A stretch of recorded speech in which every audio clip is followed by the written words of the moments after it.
Good evening, everyone. I apologize. Life is so unpredictable. There's things you cannot control. My apology for the audience, and we are 10 minutes late, so I'm sorry about that. Today is Monday, March 4th, 2024. I would like to call the Claims Committee meeting to order. Madam Clerk, please take the roll. Councilwoman Jermaine, Present? Councilman Paplaskas, Here. Council Vice President Vargas, Councilman Ferry, Present. Councilman Donegan, Present. Councilman Campiano, Present. Councilman Wall, Here. Council President Marino. Present. Before we really start, I would like to make sure that we know Councilwoman, Vice President, Councilwoman Lemis Vargas is unable to be here because of health issue, so she's not feeling well. And, want to make sure that she cannot be here tonight.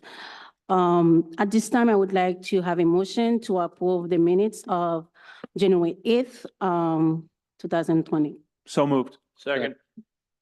Madam Clerk, please take a roll. Councilwoman Jermaine, Yes. Councilman Paplaskas, Yes. Councilman Ferry, Yes. Councilman Donegan, Yes. Councilman Campiano, Yes. Councilman Wall, Yes. Council President Marino. Yes.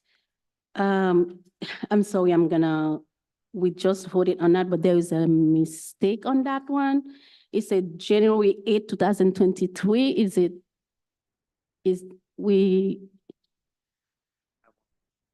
Yeah, so just the minute of January 8, 2023 is that. I know, but it's not 2023. I thought the year. It's the year, it's, yes. Solicitor, we have any problem with that? No. So,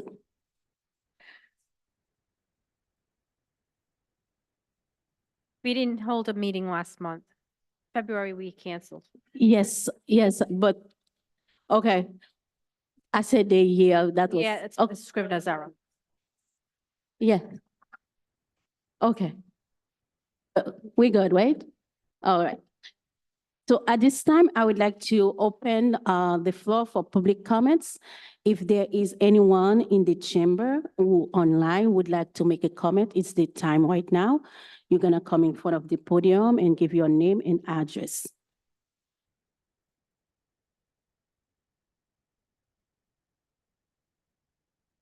This is public comment for the Claims Committee meeting.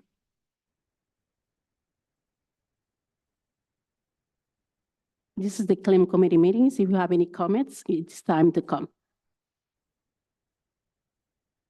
Yes.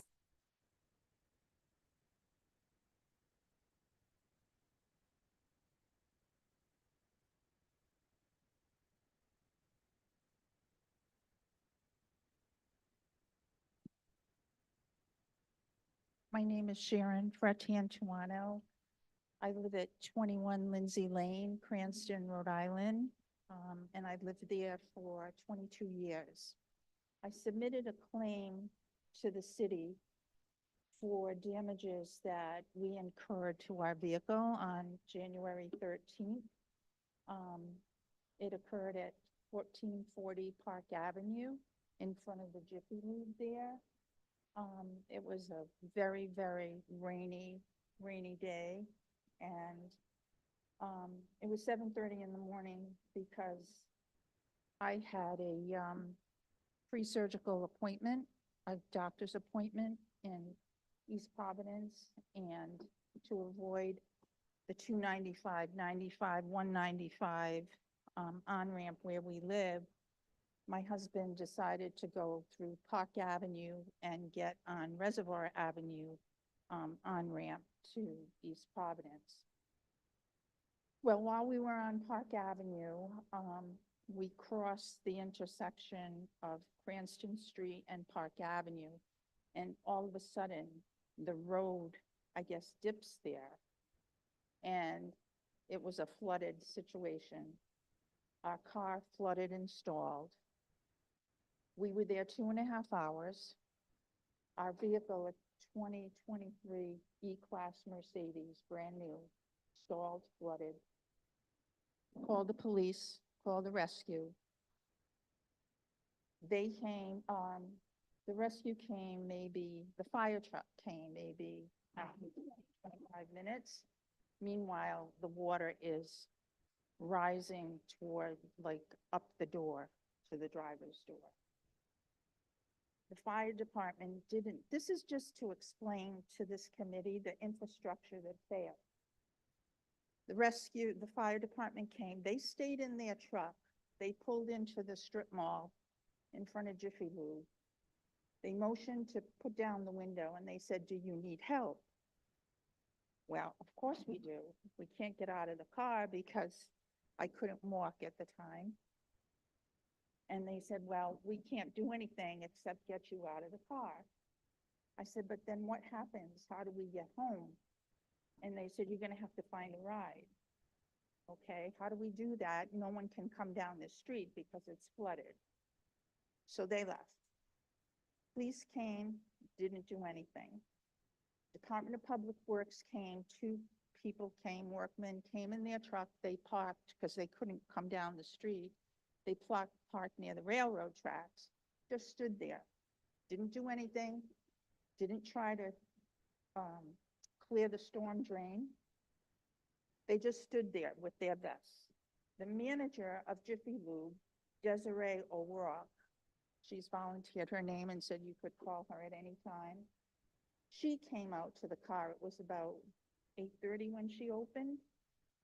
And now she's motioning at the window to put it down. And "Are you okay? Can I do anything?" We couldn't get out of the car. She goes over to the storm drain and tries to clear it. We couldn't get a tow truck because AAA doesn't come in a flooded situation. Mercedes OnStar doesn't come in a flooded situation. So we were basically stuck there. Meanwhile, the police did nothing to block the traffic. So these SUVs and Ford 150s are coming and creating such a wake that the car is literally floating. And we were there for 2.5 hours. Finally, the water subsides to the point where we could get out, and we went into Jiffy Lube. And now we know that OnStar, Mercedes OnStar and AAA are coming. They're within 1 minute of coming to get our car because we were going to have it towed to Inskip. The police come and say, "We've got to tow your car." Okay, but, you know, AAA is coming. "Nope, we're going to tow it. You're in the way." In the way of what? The street now was blocked. No one was coming down the street, so we were like over on the right, up against the sidewalk. So we said, "Okay, tow our car." We called our daughter, and she has an SUV, so she went the back way, and she was able to pick us up. I got to my appointment because without that appointment, I couldn't have the surgery. They tow the car. This is on a Saturday. They tow it to, let's see, Auto Action Auto which is a impound place that the police use. So they towed our car and it gets put in the impound lot. So Sunday's a holiday, nothing was open. Monday, I called the impound lot and said I'd like to get our car towed because Mercedes was going to come and pick it up and take it to see what was wrong with it. They wouldn't release the car. Okay, this is a city-owned, not city-owned, but a vendor that the city uses to do things like this.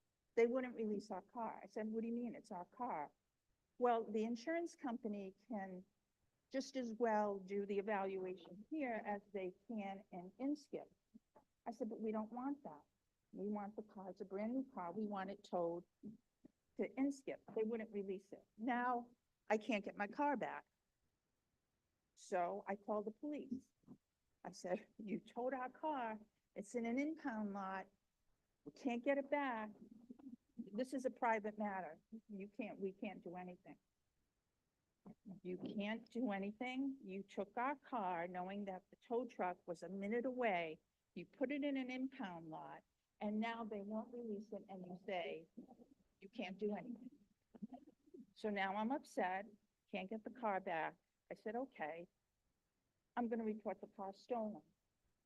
So I had to call the police, the Cranston police, and report the car stolen. He says, you can't do that. I said, what do you mean I can't do that? Somebody has our car. I can't get my car back. It's a stolen vehicle as far as I'm concerned. Oh, okay, all right, we're gonna send somebody over then.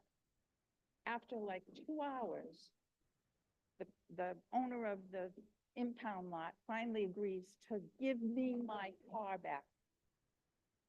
My car. And it was gonna be paid in full. I didn't dispute the tow. I didn't dispute the impound fee. But this is what it was to get my car back. To get me help to get out of my car. This street, Park Avenue, has flooded constantly. 20 vehicles in the last 6 months have had damages. Jiffy Lube manager has told me that they have sustained $65,000 in damages because their bays flood there, you know, where they go underneath and then they change the oil, so they're like below ground level. $65,000. Now, we had to pay $437.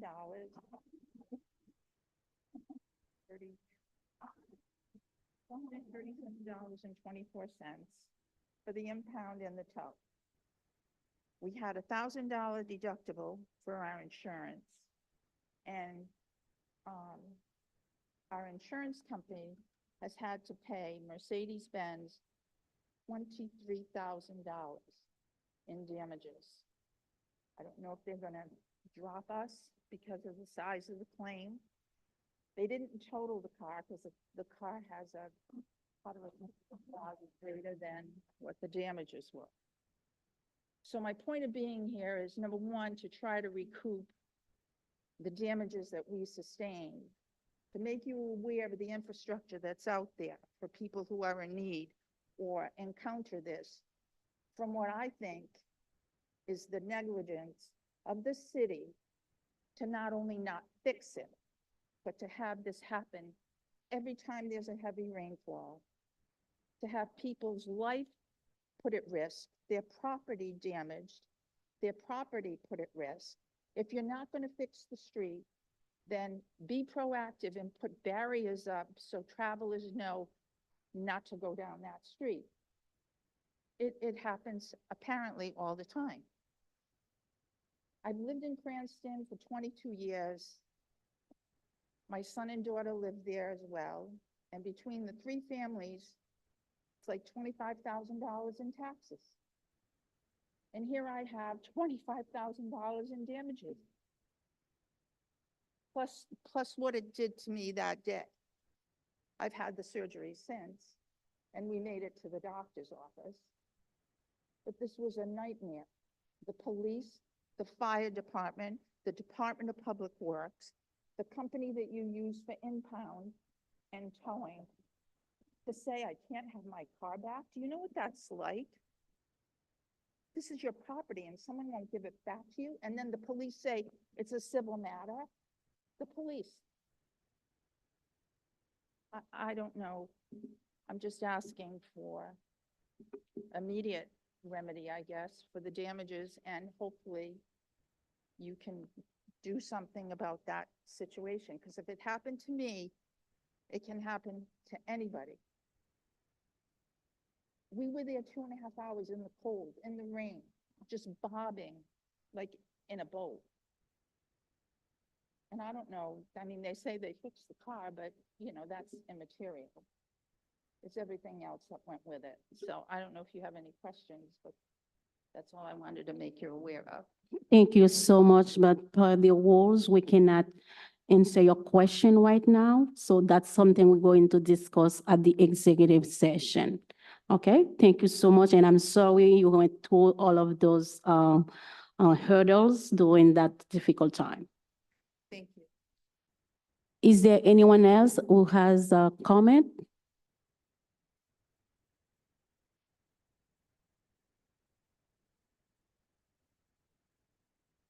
Is there anyone else who want to make a public comment on Zoom?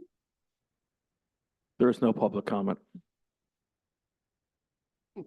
At this time, there is no more public comments. I will close public comments. And we would like to have a motion to go into executive session pursuant the Rhode Island General Law 42-46-5, sub A2 pertaining to prospective and actual litigation matters as listed on the agenda in that section. So moved. Second. Madam Clerk, please take the roll. Councilwoman Jermaine, Yes. Councilman Paplaskas, Yes. Councilman Ferry. Yes.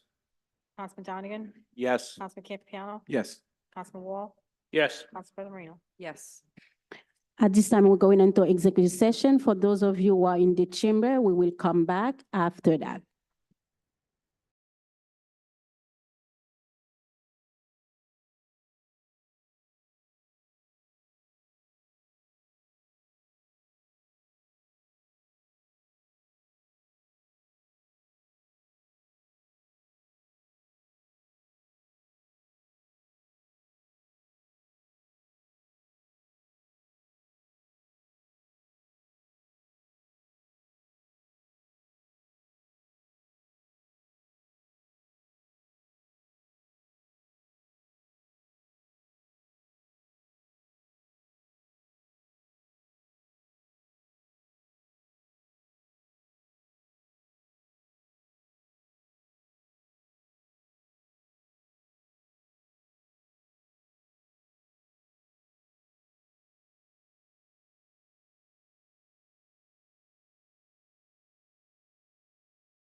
we would like to have a motion to come out of the executive session. So moved. Second. All right, Madam Clerk, please take a roll. Councilwoman Jermaine, Yes. Councilman Paplaskas, Yes. Councilman Ferry. Yes. Councilman Donegan, Yeah. Councilman Campiano, Yes. Councilman Wall, Yes. Council President Marino. All right. And at this time, I would like to have a motion to seal the minute of the executive session. So moved. Second. Second. Madam Clerk, please take a roll. Councilwoman Jermaine, Yes. Councilman Paplaskas, Yes. Councilman Ferry, Yes. Councilman Donegan, Yes. Councilman Campiano, Yes. Councilman Wall, Yes. Council President Marino. Yes. All right, we do not have anything else in the agenda for today, and I would like to have a motion to adjourn. Motion to adjourn? Second. All in favor, say aye.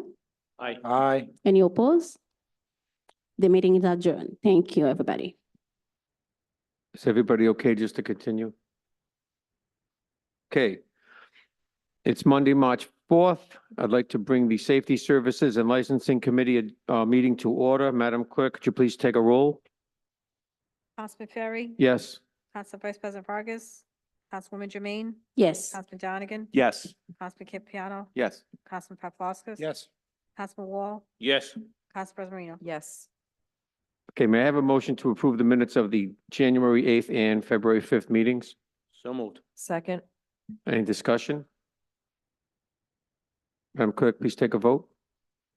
Councilman Ferry, Yes. Councilwoman Jermaine, Yes. Councilman Donegan, Yes. Councilman Campiano, Councilman Paplaskas. Yes. Councilman Wall, Yes. Council President Marino. Yes. Okay, at this time, I'd like to open public comment. Is there anybody in council chambers that would like to make public comment on any item that's on the docket?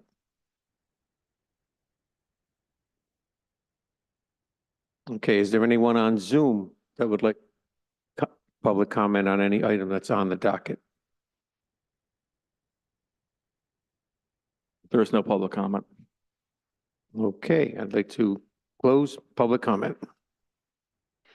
Next, may I have a motion that all matters in reference to Spot Bar and Grill be continued until next month? So moved. Second. Any discussion? Madam Clerk, please take a vote. Councilman Ferry, Yes. Councilwoman Jermaine, Yes. Councilman Donegan, Councilman Campiano, Yes. Councilman Paplaskas. Yes. Councilman Wall, Yes. Council President Marino. Yes. Okay, with committee business matters carried over, is there anyone here from Jerusalem Meat Market? Could you please step forward, state your name and address for the record?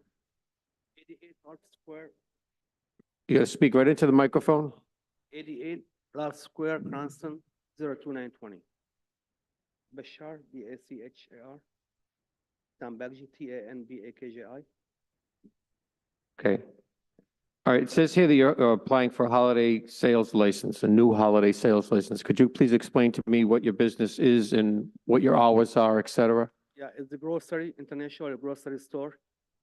My hours would be from 7 to 9. 7 a.m. 7 to a.m. 9 p.m., 9 p.m., 7 days a week? 7 days a week. 7 days a week. Madam Clerk, is all the paperwork for Jerusalem Meat Market all in order? Yes. Okay, may I please have a motion to approve? Second. Any discussion or questions for the applicant? Okay, Madam Clerk, please take a vote. Councilman Ferry, Yes. Councilwoman Jermaine, Yes. Councilman Donegan, Councilman Campiano, Yes. Councilman Paplaskas, Councilman Wall, Yes. Council President Marino. Yes. You're all set, sir. Thank you very much. He has to pick his license up from the clerk's office? Yes, you can come in. The license will be ready tomorrow. Tomorrow. Okay. Thank you. I'm all set now. Have a nice day. Thank you. Thank you for coming. Okay, next we have public hearings. We have an extended hours license for Five Herb Pizza. Is anybody here from Five Herb Pizza? Okay, could you please state your name and address for the record and explain to us what it exactly is, what we're voting on here? Name's Ahmed Almal. I'm back for the fourth time, 4 month in a row. We want to extend our hours. Last time we filled out the application, I personally filled it out incorrect. And as you can see, my brother sent me a loan because I did that.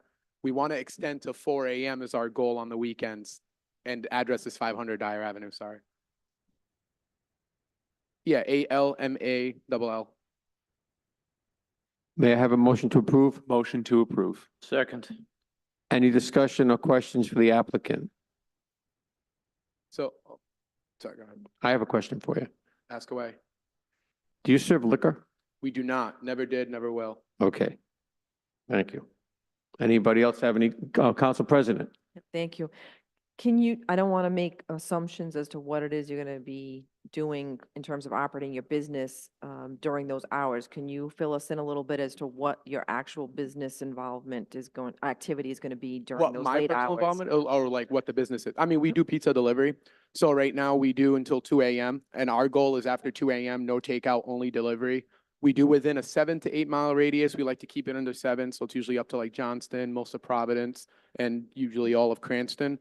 I mean, the reason why I wanted to do it, just to explain it, we've been there for over 15 years, never had an issue. I see other places doing it. The line in McDonald's on Cranston Street's insane at that time. So I'm like, yo, like, go home, order some pizza, you know, and I could fulfill that. So that's all we do. We just do pizza and subs and salads and stuff.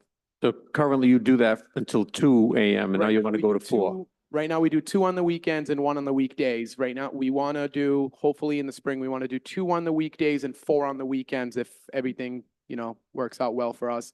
But after 2 a.m. on the weekends, we won't do no takeouts. It's only like delivery and then like DoorDash and stuff. But like, we're not going to have people coming in and out of the door. We'll probably even like close one of the gates up. So like, it doesn't even look like that it's open for takeout at that time. Similar to how Vasilia's does it, if you guys are familiar with that. Yes. Any other questions? Madam Clerk, please take a vote on that. Councilman Ferry, Yes. Councilwoman Jermaine, Yes. Councilman Donegan, Yes. Councilman Campiano, Yes. Councilman Paplaskas, Yes. Councilman Wall, Yes. Council President Marino. Yes. You're all set. I promise you won't see me a 5th time. Thank you, guys. Have a good night.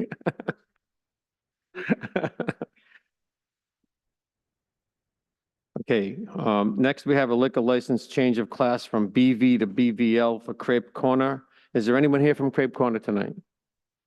Could you please state your name and address for the record? Anthony Adagboy, it's 47 Cedar Forest Road in Smithfield, Rhode Island. Adagboy. Adagboyi. Okay, on the agenda here, it says that there are still like, some items that are not completed in the clerk's office for us to be able to vote on this tonight. And it says the fee, the tip certification, certificate of liability insurance, and city taxes. Madam Clerk, to your knowledge, today, are those things still all pending? Yes, they're all pending. They're all pending. I have everything else, but I thought we paid the city tax last couple months, like a month ago. Or if it's a new one, that's fine. I'll come in and pay. Yes, I'm sorry. The city taxes are current. All right, so city taxes are current. Perfect. All right, what about the certificate of liability insurance? I have that, and I also have. You have that with you? Well, I actually have it on my phone. I could easily send it. I could come in tomorrow morning and give you a copy. All right, so what about the tip I certifications? actually have that. with You have those. So tomorrow morning, you could show up to the clerk's office with the fee, the tip certification, and the certificate of liability insurance tomorrow. Yes. Okay, I'm sorry, what's the fee again? Remind me, please. I'm sorry. What was the fee again? Remind me, please. I don't know. Madam Clerk, what's the fee?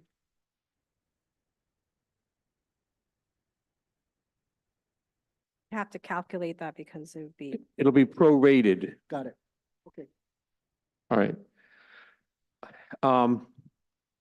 Solicitor Rawson, my recommendation to the committee would be to approve this pending those items are in the clerk's hands tomorrow.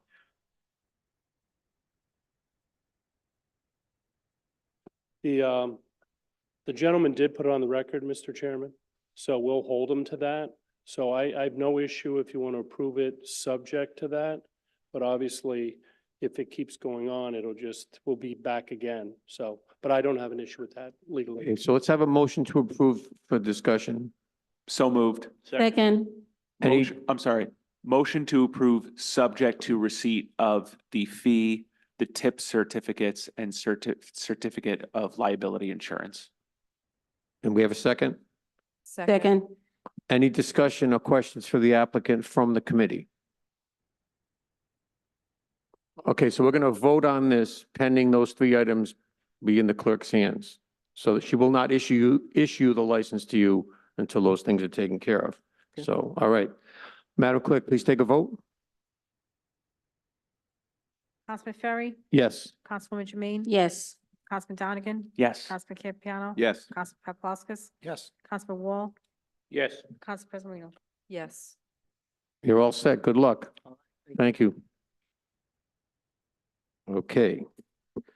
Next, we have a liquor license transfer from Michael John Culinary Affairs to Blue Awning. Is there anybody here representing? Oh, you are here. Good.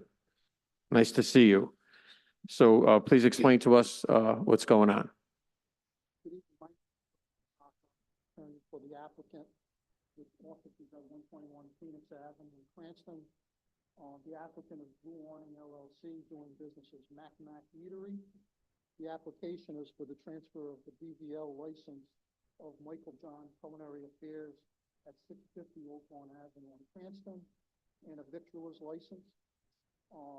As you know, Culinary Affairs has been a longtime fixture here in the city.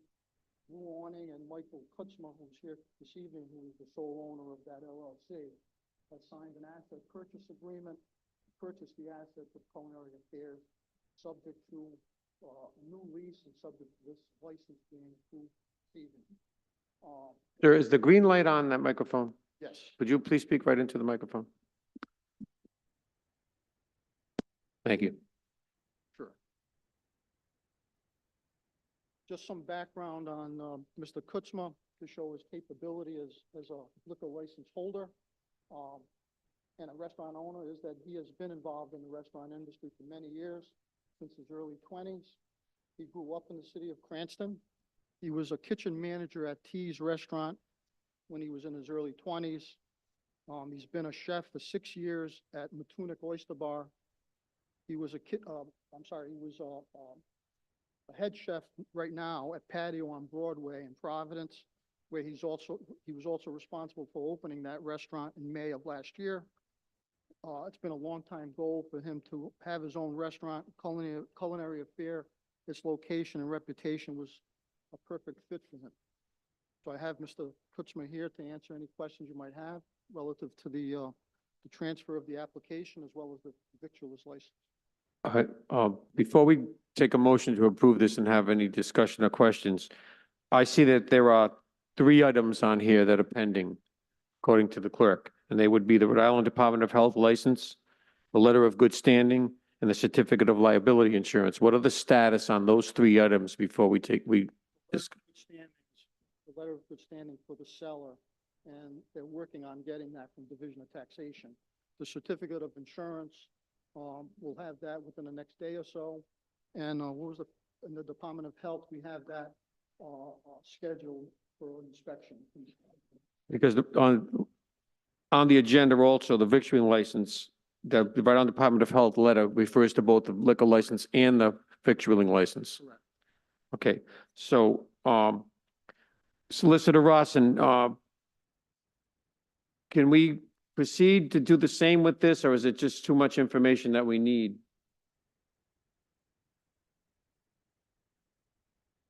That I didn't push it. I thought it was loud enough. We actually have the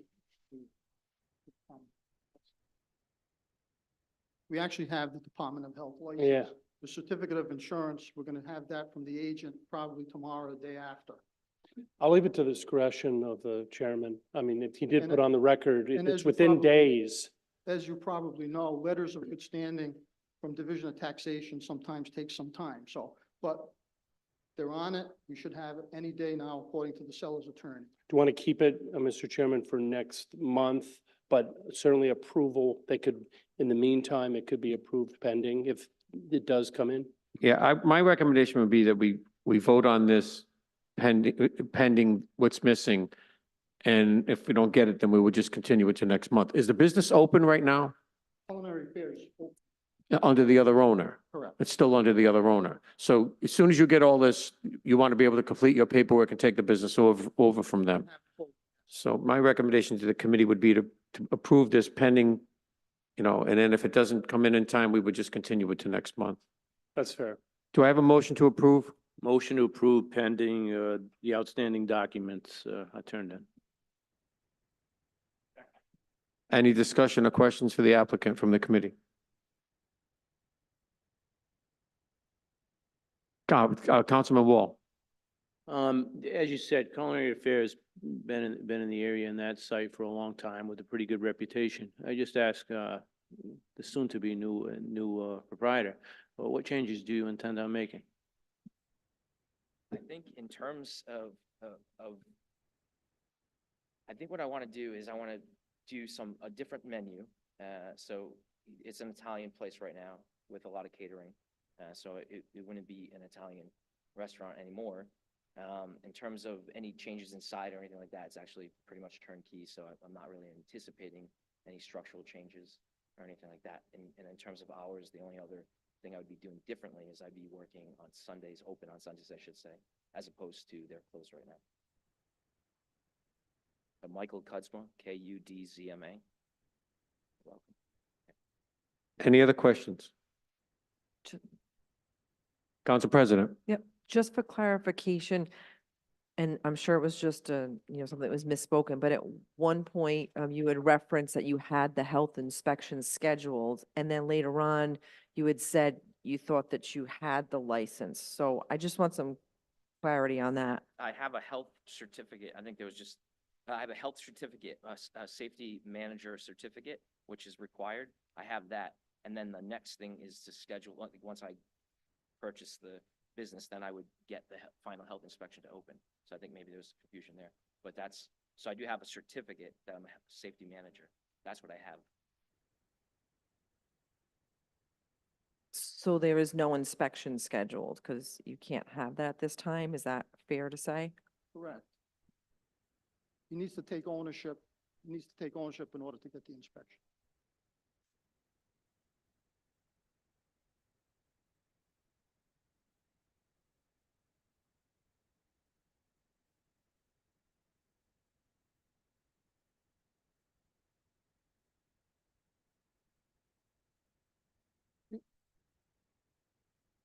Mr. Kutzma has been in discussions with Department of Health as of today, so it's imminent.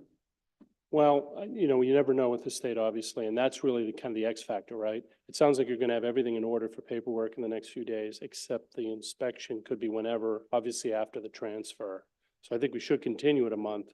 I leave it to your discretion to approve pending the health inspection, which could run a while.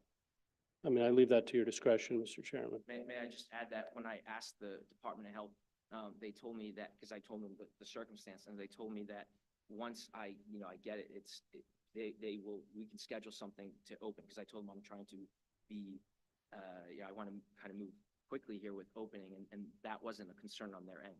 So it was just a matter of, getting these things done further. Maybe keep in touch with the clerk if you actually have a date for inspection, so the council committee can be aware of that. I would assume the state prioritizes if you've opened the business. You can't open until you get that health inspection, correct? Presuming they, put that on the front burner. So continue it, but approval pending that inspection. Is that fair to say? If you get the approval in the letter, then you'll just let the clerk know, and we'll be able to take it off the agenda. We understand that you want to be able to take the place over as soon as you get that letter. So we're gonna vote now to approve pending. So it's not going to be issued to you until she has that information. All right.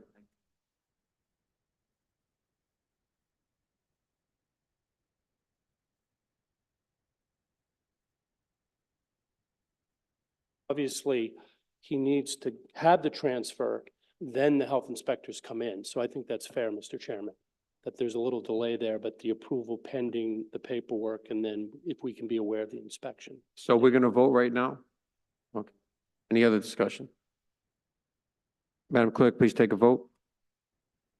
Councilman Ferry, Yes. Councilwoman Jermaine, Yes. Councilman Donegan, Yes. Councilman Campiano, Yes. Councilman Paplaskas, Yes. Councilman Wall, Yes. Council President Marino. Yes. All right, so keep in touch with the clerk's office if anything comes through. Okay, so it can be smooth. Sometimes businesses do this and then they never call the clerk. And then a month will go by and then we're sitting here going, what happened? And nobody ever knows. All right, thank you very much. Good luck. And you're gonna not have the pasta vazoo anymore? didn't say that.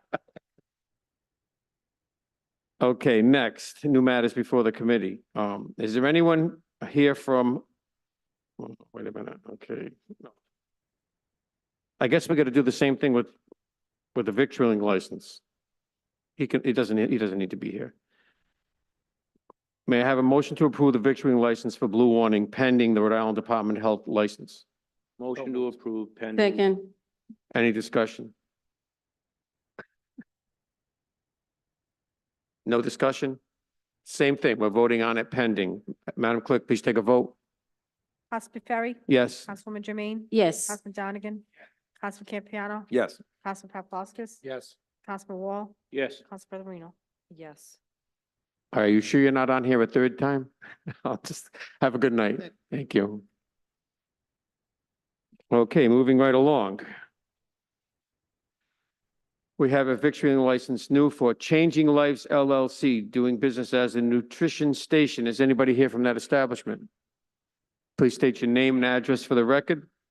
David and Caroline Najera, 162 Paulazat Drive, North Attleboro, Mass. 02760.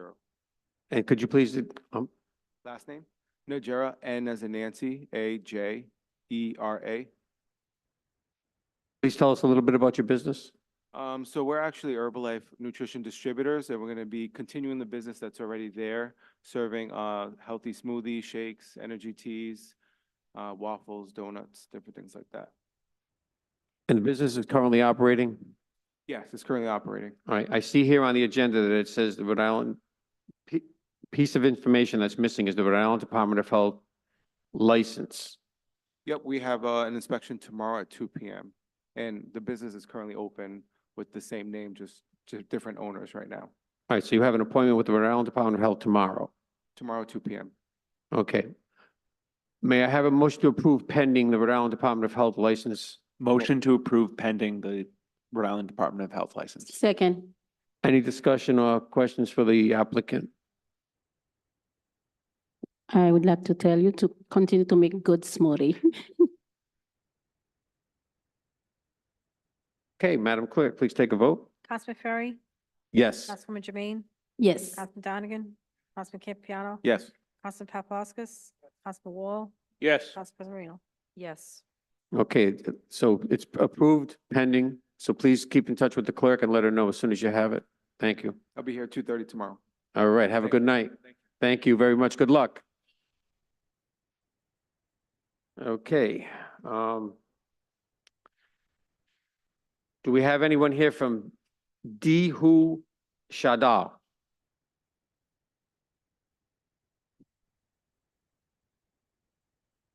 I hope I didn't butcher that. Could you please state your name and address, speak directly into the microphone, please, and tell us a little bit about your business? My name is Dino, last name S-H-A-D-A-U. First name D-I-N-U, Dino, last name S-H-A-D-A-U. 550 Pontiac Avenue, Haymarket, Cranston. Could you tell us a little bit about your business and your hours, et cetera? You speak directly into the microphone, please. Okay, my name is Ashim, A-H-S-H-I-M, and the last name Marip, M-A-R-I-P. Yep, and he works at the Dave Fresh Marketplace, but he has like a small sushi bar there. It's called AFC Sushi. He works for AFC Sushi. AFC Sushi, it's a franchise Sushi Corporation. So that's where he works. What will the hours of operation be? It's the same as Dave. It will be 7 to 9. Oh, so this is within Dave's Marketplace? Oh, okay. Interesting. May I have a motion to approve? Motion to approve. Second. Any discussion or questions for the applicant? Seeing none, Madam Clerk, please take a vote. Councilman Ferry, Yes. Councilwoman Jermaine, Yes. Councilman Donegan, Yes. Councilman Campiano, Yes. Councilman Paplaskas, Yes. Councilman Wall, Yes. Council President Marino. Yes. Good luck. You're all set. Thank you. Next, we have, okay. Kizikula DBA Boulevard Pizza. Is anyone here from that establishment? No. Oh, boy. This is item number 4. Kizikula LLC DBA Boulevard Pizza. No one's here? Should I just continue it? And to continue. Second. Solicitor Rossi, what would you recommend? Pass it off the calendar, Mr. Chairman. I would just pass it off, let them put it on themselves rather than continue. Is that fair? I mean, rather than, This is for a new victualling license, correct, Madam Clerk? Yes, And all their paperwork is done, fee paid? yes, and this is a new owner. okay. Do you just send them a notice for the next hearing then? I mean, that's fair enough. Okay, all right. We had a motion to continue. Do we have a second? Any discussion? Please, Madam Clerk, please take a vote. Councilman Ferry, Yes. Councilman Yes. Yes. Paplaskas, Councilman Wall, Yes. Council President Marino. Yes. Is there anyone present from Mustafa Corp. DBA Best Way?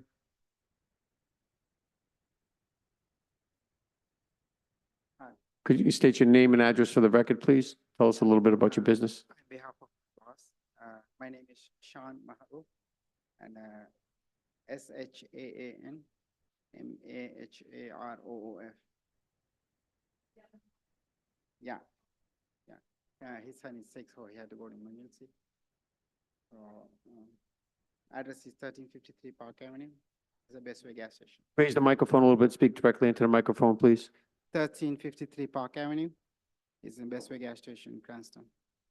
So you're applying for a new license, a victualling license. What are your hours of business? 6 a.m. to Sunday to Wednesday, 6 a.m. to 10 p.m. and Thursday to Saturday, 6 a.m. to 11 p.m. Okay. May I have a motion to approve? Motion to approve. Do I have a second? Stay with this. Any discussion or questions for the applicant? Madam Clerk, please take a vote on that. Councilman Ferry, Yes? Councilwoman Jermaine, Yes. Councilman Donegan, Yes. Councilman Campiano, Council Paplaskas. Yes. Councilman Wall, Yes. Council President Marino. Yes. You're all set, sir. Thank you. Next, we have Nelva's Cakes Incorporated, 37 Phoenix Avenue. Is there anyone here from Nelva's Cakes? Oh, I'm sorry. The license. You have to, Madam Clerk, he picks up the license tomorrow? Thank you. Should he wait till a certain time? No, you can pick up the license tomorrow. Nelva's Cakes. How you doing? Please state your name and address for the record. Name is Christian Gomez Mendez. Actually CR, no CH on my name. And then address is 39 Phoenix Avenue on Cranston. Could you please tell us a little bit about your business? Yes, it's going to be a bakery business, but we don't make bread, but we do make birthday cakes for any type of events, and we also make pastries and desserts. So my mother has been doing it for the last 25 years, and we want to bring that here for the community and have them taste our style of cakes. Okay, I notice on here, it says that you have not gotten your Rhode Island Department of Health license. You're waiting for a final inspection. Yes, sir. What's the status on that? Well, I'll be at the health department tomorrow to turn in all the paperwork, like the 3 copies of plan and everything they asked for. Because I recently just got the building last Wednesday. I signed the lease. So, yeah, I'm in the process of everything right now. So there is no existing business there right now, but there's not a bakery there now. Not now. I'm planning, if everything goes well, works out for us, I'm planning on opening April 1st. Okay, so, There used to be a restaurant there, so it's basically ready. All I gotta do is come in and set my equipment and do a little bit of cleaning. solicitor? Yeah, I would recommend maybe continue it a month, because if it's open in 3 weeks, the inspectors won't come till after April 1st. So you want to continue it a month? All right, so what he's recommending here is that we just continue this to next month and you'll have everything in order at that time? Yes. Okay, so I need a motion to continue. Motion to continue. Second. Any discussion? Council President? I just want to make sure, I know it was stated, but it bears repeating that by continuing it to next month, that gives you time, hopefully, to complete your inspection with the health department, so that once that's completed, hopefully by next month when we hear it, then we'll be in a position to approve. Okay. Is there a specific date? Or, There will be another safety services meeting the first Monday of April. okay. So, if you don't get the inspection completed by then, you need to keep in touch with the clerk's office and let her know. All right, thank you. Councilman Donegan? It's April 1st is the next meeting. April 1st is the next meeting. April 1st? Okay. All right, yeah, I'll be ready by next. Okay, so we'll be able to vote on your license on April 1st if you get that certificate to the clerk. Okay, and just one question. Would I be able to open the next day after the license or? Next month's meeting is April 1st. But if he has a date from the health, if he could try to get a date by April 1st when they're inspecting in April, obviously that would help his case. Think you're gonna get the inspection before April 1st?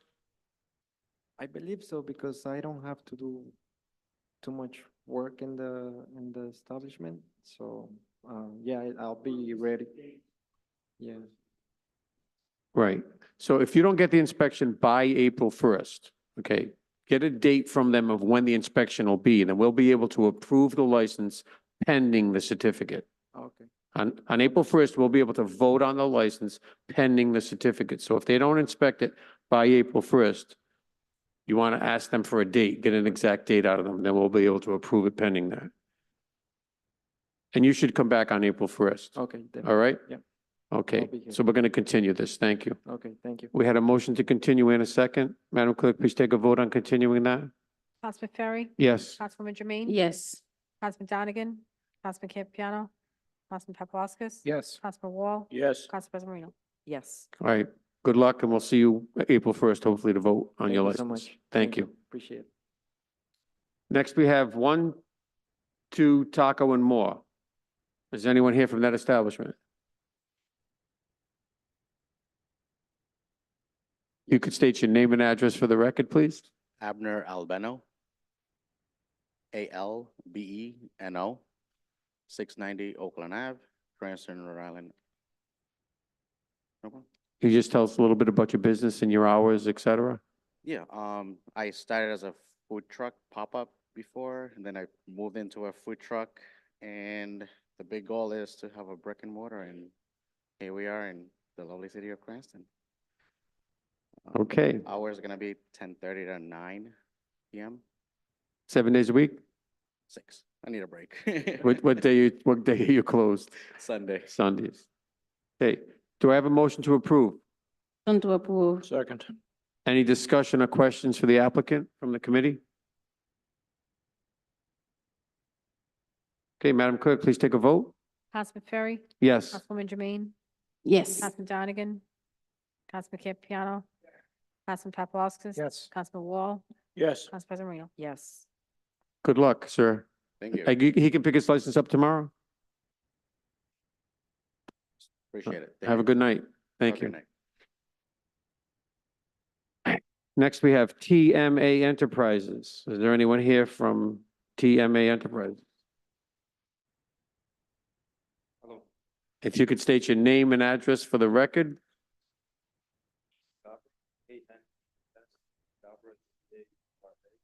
Thomas Dabra, manager at Boston Fair Market, 22 Broad Street. And we're open from 7 to 9 right now. So there used to be a business. We're a new company. We took over the business, but they sent me a letter saying I have to close the store last month because I don't have the victualling license. I didn't know I needed for a retail store, so that's why we're here. Okay. Do I have a motion to approve? Motion to approve. Any questions or discussion for the applicant? Madam Clerk, please take a vote. Councilman Ferry? Yes. Councilwoman Jermaine? Yes. Councilman Donegan? Councilman Campiano? Councilman Paplaskas? Yes. Councilman Wall? Yes. Council President Marino? Yes. You're all set. Thank you very much. Is there anyone here from Zwerge Incorporated, DBA Duncan?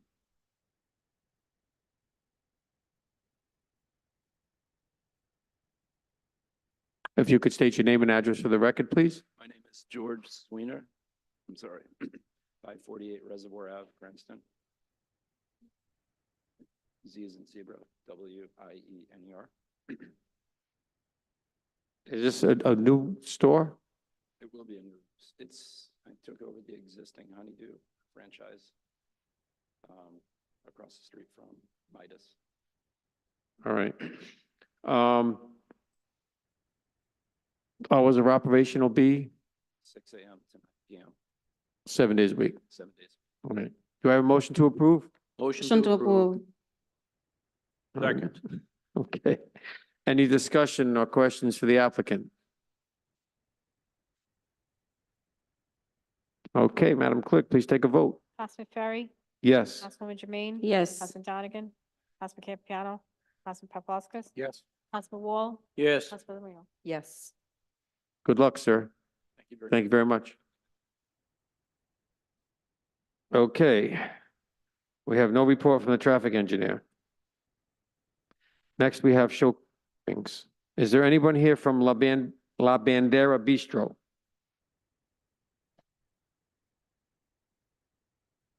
No one's here from Bistro. Solicitor Rossin, do you want to explain to what the situation is going to be with them? Yeah, Mr. Chairman, it's my understanding for the last few months, they've actually been closed. So they're not necessarily in violation of the fact that they're serving. However, this has been continued many months. And since they're not here to speak for themselves, whether they're open or closed, Madam Clerk Tracy Nelson actually mentioned we would send them an affidavit to see when they will open, if they are closed, just to get a status. So we're going to prepare an affidavit and send it to this individual. If you want to maybe continue it a month, we can get a status. But for now, it's our understanding they're actually closed. But we want some clarification on that. All right, so until we hear from them, should we continue this? I would just keep it on. And we'll try to rush the affidavit and if we hear back. Thank you very much. Do I have a motion to continue? Motion to continue. Second. Any discussion? Madam Clerk, please take a vote on continuing that. Councilman Ferry? Yes. Councilwoman Jermaine? Yes. Councilman Donegan? Councilman Campiano? Yes. Councilman Paplaskas? Yes. Councilman Wall? Yes. Council President Marino? Yes. Okay. Is there anyone present from Sophie's Sweets? No one present from Sophie's Sweets? Solicitor Rossin, could you please explain what we're going to do with this one? Sure. This committee had already ordered a cease and desist of Sophie's Sweets. It's our understanding they actually might still be open, which is in violation of this committee's order. I would recommend, normally, police action, I think would be in this case be warranted. They were served by the police department on February 22nd, 2024 with a cease and desist order of all operations and certainly serving of food. and apparently they're in violation of that. So if the committee so chooses, I would ask that they move to have the police take any action it needs to cease and desist to enforce your committee's order under your jurisdiction. Okay. A motion from us or anything? I would, because it is to enforce your order. So just because you have that jurisdiction about, you actually closed it, but it has not closed. So just to enforce your order, I would, a motion to enforce. Oh, do I have a motion to enforce the order? Motion to enforce the order. Any discussion? Madam Clerk, could you please take a vote on enforcing the order? Councilman Ferry, Yes. Councilwoman Jermaine, Yes. Councilman Donegan, Councilman Campiano. Yes. Councilman Paplaskas, Yes. Councilman Wall, Yes. Council President Marino. Yes. Solicitor Rawson, if I may ask, what is the procedure now for that to be enforced? If it pleases the committee, I think I want to speak with Colonel Winquist, just clarify the logistics. This is kind of an abnormal action. We want to do it within the law, but just to inform the committee, I was going to contact Colonel Winquist this week, go over some logistics. And I can certainly be in communication with the committee. Thank you very much. Yep. Appreciate it. Next, we have Summer Food LLC, DBA Tomaselli's. Is there anyone here from that establishment? It said they had not been served in the building. It said they were going to be closed until April 3rd. Yeah, it does look like they weren't served, so there really can't be any enforcement at this point. If you want to continue it to April 1st, it sounds like nothing will happen then either, but if you want to just keep it on your calendar, I would continue it 1 month. Motion to continue. Motion to continue. Ken? Discussion. Madam Clerk, please take a vote on continuing that. Councilman Ferry, Yes. Councilwoman Jermaine, Yes. Councilman Donegan, Councilman Campiano, Councilman Paplaskas, Yes. Councilman Wall, Yes. Council President Marino. Yes. Okay, so that's continued. Next, we have Rainbow Water located at 2160 Broad Street. Is there anyone here from that establishment? Yeah, and Mr. Chairman, that's also like the previous one. They were actually not served at this point. I'm not sure of the status, but I would ask if you continue it a month, we'll try to make sure they're served so they can be here before the committee. But we don't have any power to have them come yet until they're served. Motion to continue. Any discussion? Madam Clerk, please take a vote on continuing that. Councilman Ferry, Yes. Councilwoman Jermaine, Yes. Councilman Donegan, Councilman Campiano, Councilman Paplaskas, Yes. Councilman Wall, Yes. Yes. Last on show cause, we have Glass America.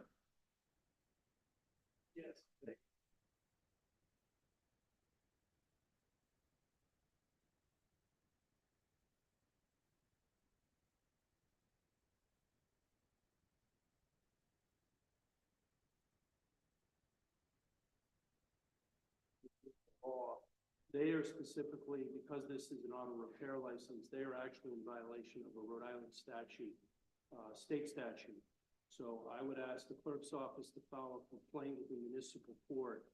It's basically the penalty is $500 a day until they're in compliance with the license to have a repair license. They're operating without a license, is my understanding. So a complaint would be filed through the clerk's office to the municipal court. And then the municipal court would notify the Glass America to come to municipal court and be heard. If there is a violation, there would be continued fees and fines. I don't know if that will necessarily bring them before this committee, but it certainly is fines under state statute. That's my suggestion. Just let me verify something. Is there anyone here from Glass America tonight? I just wanted to make sure. Okay, so I need a motion to, let's get this right now. We're gonna have a complaint through the clerk's office to the municipal court. I would just motion to authorize the clerk's office to file a complaint with the Cranston Municipal Court. Motion. Second. You sure you don't want to repeat that? Any discussion? Madam Clerk, please take a vote on that. Councilman Ferry, Yes. Yes. Councilman Campiano, Councilman Paplaskas, Yes. Councilman Wall, Yes. Council President Marino.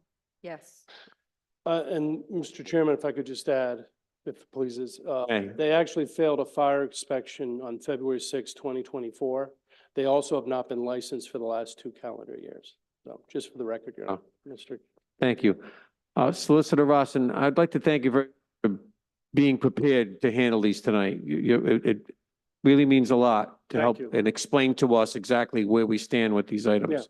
happy to help. Thank you, Mr. Thank you Chairman. very much. Okay, let's move on. Business from the police department? No business from the fire department? Next is section 12. Hold on, let me take a look at this. We can't take this whole thing as a block. I need a motion to approve amusement machine license for Miller's Crossing. Motion to approve. Second. Any discussion?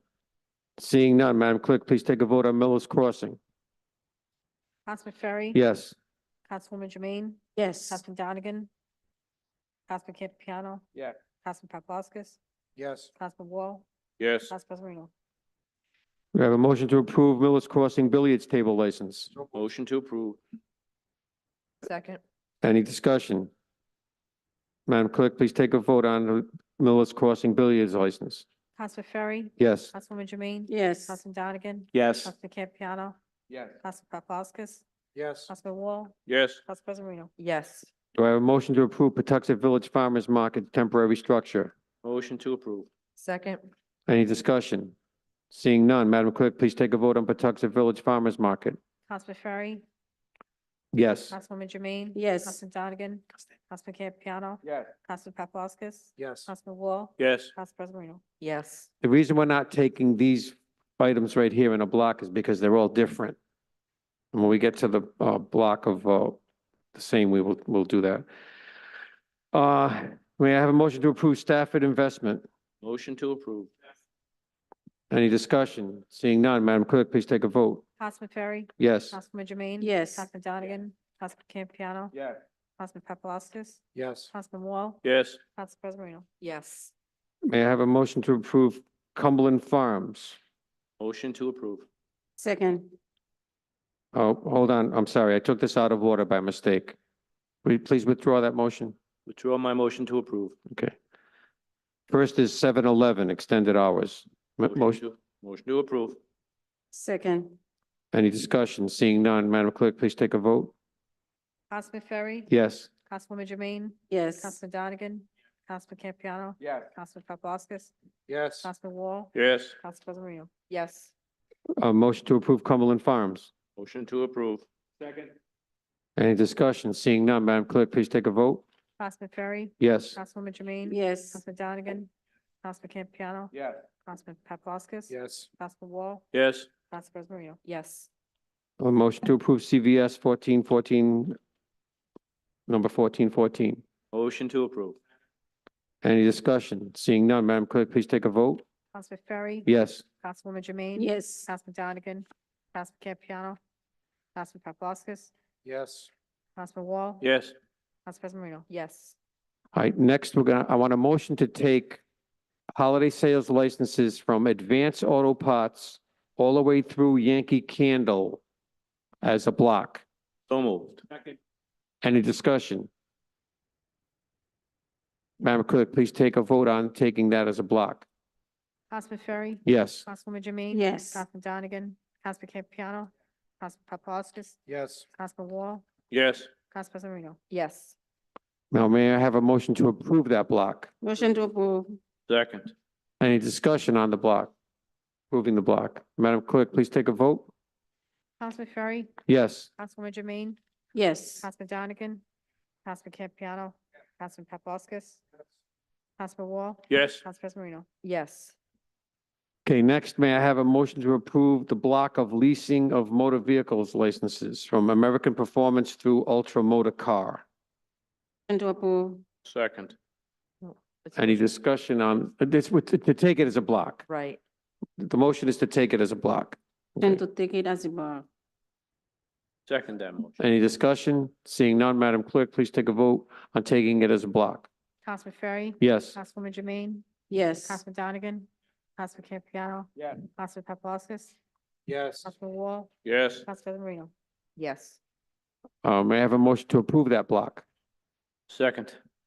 Any discussion? Seeing none. Oh, Solicitor Rossin.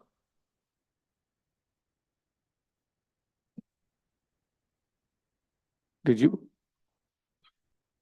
Oh, I'm sorry. I thought you wanted to talk.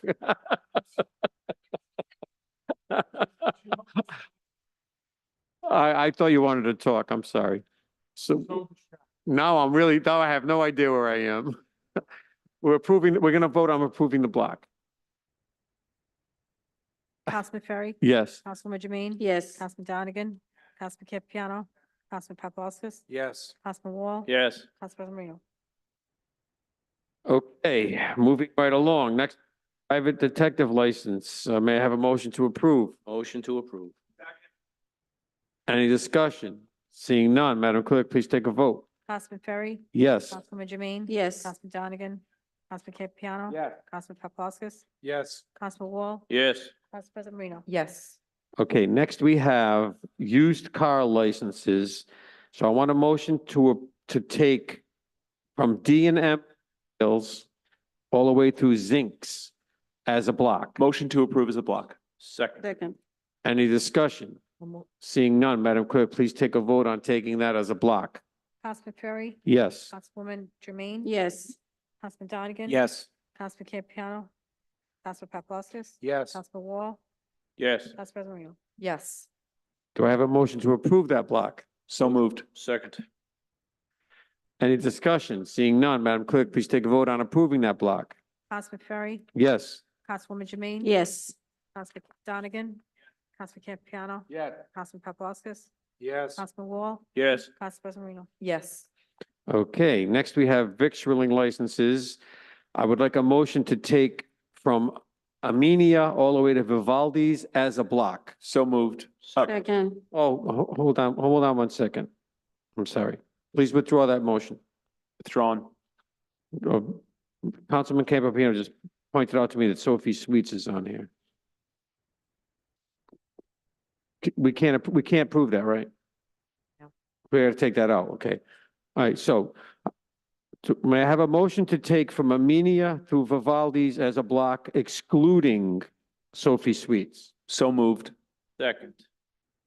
Any discussion? Seeing none, Madam Clerk, please take a vote. Councilman Ferry, Yes. Councilwoman Jermaine. Yes. Councilman Donegan. Yes.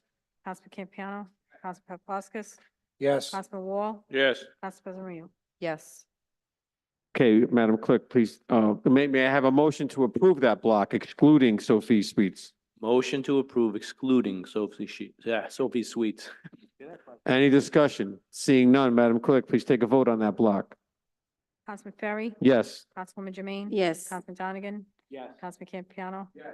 Councilman Paplaskas, Yes. Councilman Wall. Yes. Council President Marino. Yes. We'll have to credit Councilman Campopiano for catching that. We would have had to have a special meeting. Okay, next, monthly schedules, roads in the Patuxent, just for, a vote could be taken to put these things into record, is that right? Is that what we usually do? Just to accept them, okay. Vote can be, we're gonna accept the roads of the Patuxent schedule. There is no schedule for the Historic Park Theater. Madam Clerk, for future meetings, could you please remove the Historic Park Theater from the agenda? Nothing for the Cranston Stadium. Okay, just for administrative purposes, we have mobile food establishment renewals. This is distributed by the state for La Guadita, Little Bees Barbecue, and Yapa LLC. And we have no communications, no presentations, and may I have a motion to adjourn? So Motion moved. to adjourn. All those in favor? Aye. All those opposed? We are adjourned. If everyone is okay, I'd like to proceed with finance. We'll start in 2 minutes.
Good evening, everyone. It's March 4th. At this time, I'm going to call the March Finance Committee meeting to order.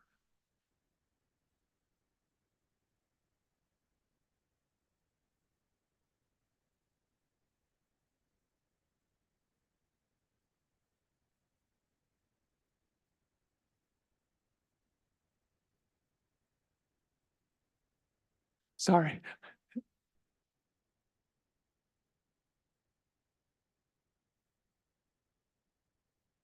Take two.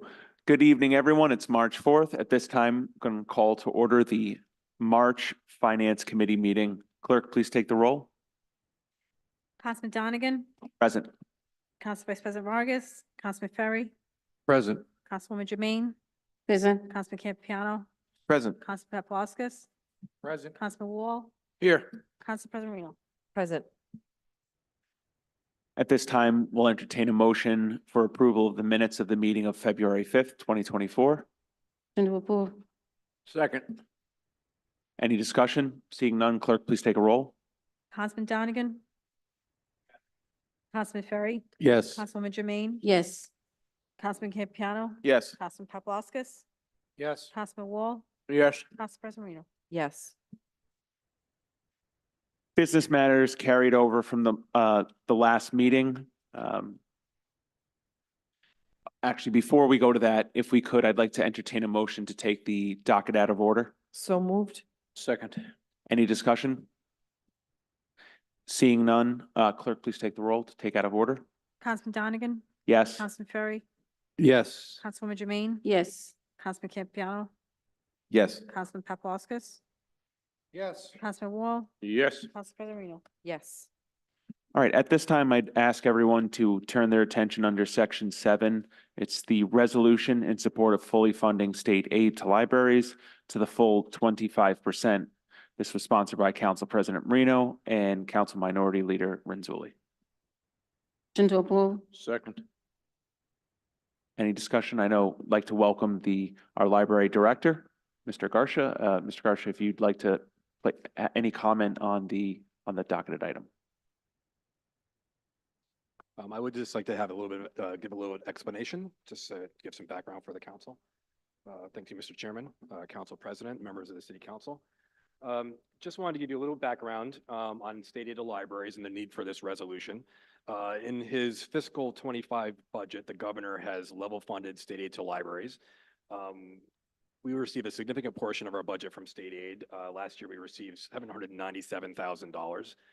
And by level funding the budget this year, it actually, the state law prescribes that the state aid is based on 25% of municipal or endowment spending.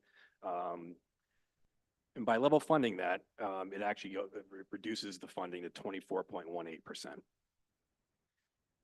In fiscal 23 and fiscal 24, the governor fully funded state aid at 25%, which is prescribed in Rhode Island General Laws 2962.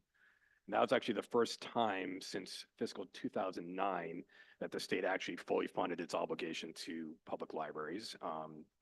In that time, I've been spending a lot of time every session of the General Assembly trying to get them to fully fund, and we've seen incremental increases some years, but again, we've only achieved the full funding in the last 2 fiscal years. The formula for state aid is actually based on municipal spending for 2 years prior. So at a level fund, it's actually a cut in fiscal 25 for any library that did not receive at least a 3.7% increase in their local funding 2 years ago. Those libraries that hit that threshold will see an increase this year in fiscal 25. Those that did not will receive a decrease. 24 public libraries will receive across the state will receive a decrease in state funding. And here in Cranston, we will see a reduction of $22,212 in state aid. That seems like a small amount, but for the CPL budget of $4 million, that's actually a huge amount. It represents 80% of our budget we spend on Sunday hours. It represents 88% of our technology budget, or our entire budget we spend on newspapers and magazines for the library system. The amount that the General Assembly would need to appropriate to fully fund state aid for all libraries is actually only $380,000. So in the overall scheme of the state budget, a really small number. So we're asking, the Board of Trustees is requesting that the City Council pass this resolution to ask our General Assembly delegation to add the $380,000 into the governor's budget to fully fund state aid for all public libraries in the state, including the 22,000 that we would lose.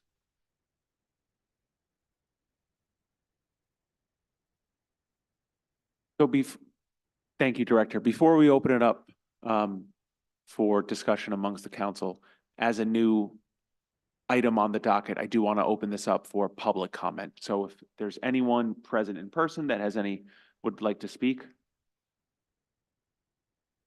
Seeing none, is there anyone online? There is no public comment. Okay. Public comment on this resolution is closed. Council, do we have a motion? Motion to approve? Second. Any discussion? Councilman I Farrell. wanted to be added as a co-sponsor. Sorry, who's that? I wanted to be added as a co-sponsor. Are there any others that wish to be added as a co-sponsor? I know I as well would like to be. All right, it's unanimous. If all the present members could be added. There's no other discussion. Clerk, please take a roll.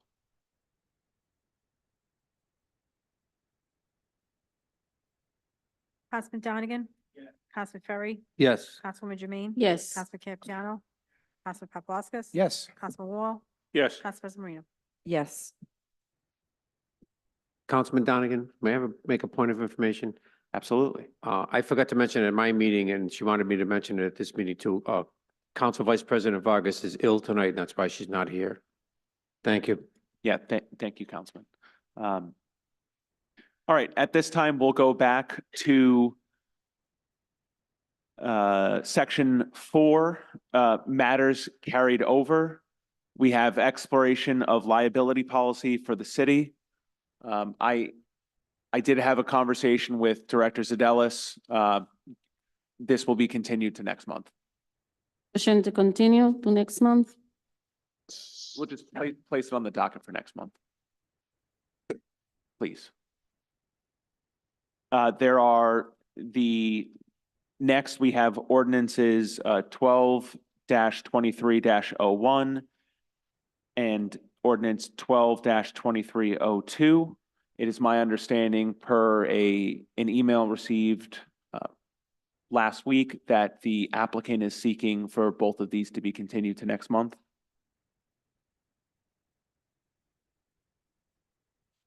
Solicitor, do we need a motion to move these to the next month, or can we just? A motion to continue 12-2301 and 12-2302 to next month. Second. Any discussion? Seeing none, clerk, please take the roll. Councilman Donegan? Yes.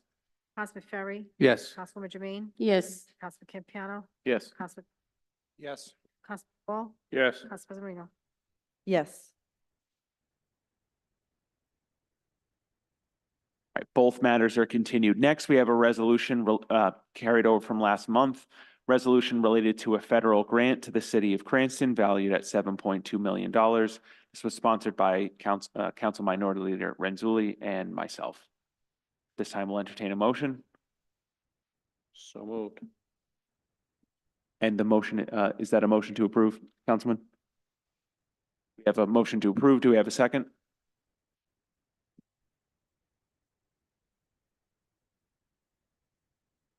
Second. We have a motion. We have a second. So this, I'll allow Director Moretti to introduce once again. Good evening, everyone.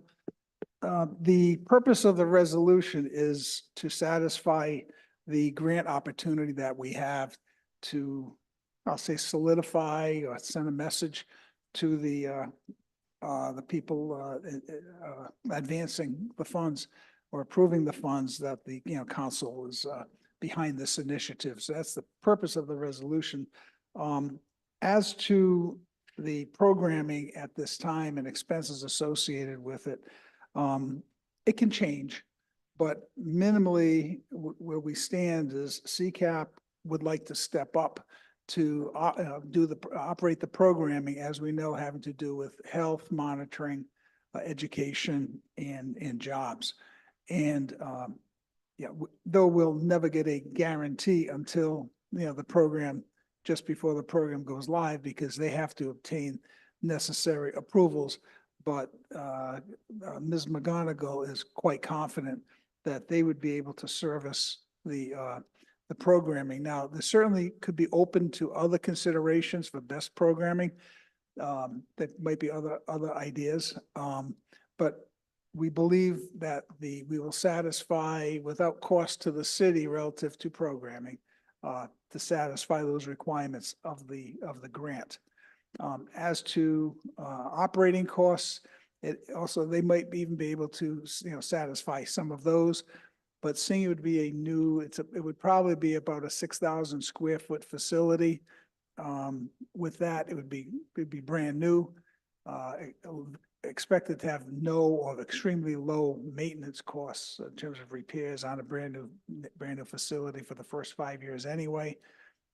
So really, you're probably looking at incremental utilities, water, gas, and electric. The number to put on that might be about $10,000 plus or minus. Janitorial services, we'd likely be able to have that covered with an extension of our existing staff. Our custodial staff can run over there from the senior center. But as I mentioned, the CCAP programming may be able to fund that also.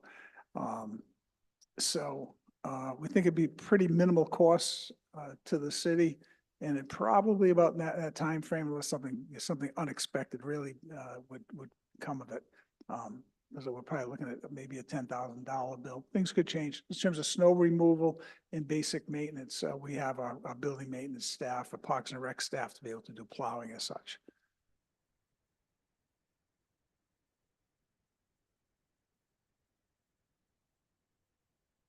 I'll just add, this was relative to the community center that we had kind of discussed and what would the proper location be. And, the consensus that came down to was the building right next to the YMCA, right adjacent to, or right across the street from Bain, right next to what is the Pastoria Center. I think this is a place that has the opportunity to provide pivotal services for residents in our city, services that are needed, and an extension of services that already exist. This doesn't necessarily bind us to anything, but it certainly shows our support in moving forward with pursuing those funds. This is a $7.2 million opportunity that I don't see why we wouldn't at least continue to explore. And if this is the next step in that exploratory process, then I think it's prudent to move forward with the resolution. Obviously, the city council, as a body, we have the proper next check in the process through the budget system, through the budgeting process. So I'm sure a more complete picture of the operational costs would we hope to have in the fiscal year 25 budget, or would that be for subsequent years? Yeah, look, by the time construction's done, it's really gonna be sometime in 26. So it'll either be the 25-26 or the 26-27 budget. And Director, so if we get 7.2, the question that I've been asked and the question that I want to ask is, what if we go over? What are we going to do to make sure we do not go over 7.2? So that way, when we say we're getting a community center that's being built using and fully funded by state and federal money, that we don't end up having to pick up the bill to pay for the capital expense of this constructing this building. Similar to what we do for, I'll say, basically all our large capital projects, particularly buildings. The engineers and architects that would design it would be building it to what they know of prevailing construction costs. And so they would frame the building in terms of size and amenities with high expectation or reliability, what they would predict to be so they'll model it to so we can afford it within that $7.2 million. If by some chance we go out to bid, like any other project could happen, if it goes out to be higher, it could be, what's the word now, reverse engineered, but it could be reduced in scope and size before the bid is being awarded, unless at that time there's an appetite to allocate city funds, which is not, I don't think, on anyone's mind at this point.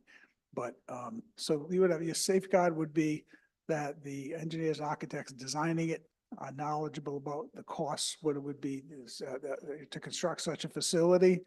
And B, even if they did come in after the bidding process is over, if we have to go to a new bid and redesign it, if you will, to lower the amenities or the size of the facility, that is another bite at the apple that could be done before expending that money.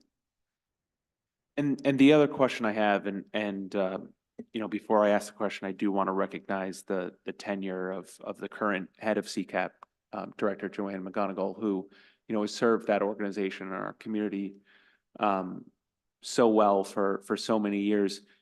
Given that they're going through a transition, in the next, calendar year or so at the helm, what continuity is there going to be to ensure that, the conversations that are had now relative to programming that, is there, I guess legally, how will we ensure that CCAP will be the one that's picking up program and that's not going to fall back on the city to pay for?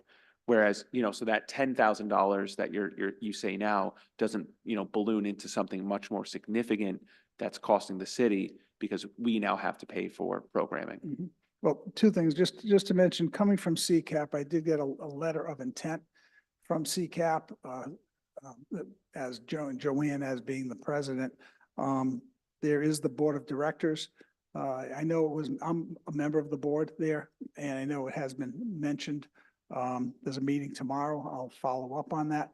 But to say there's an absolute guarantee at this point, I don't think that could be given, frankly.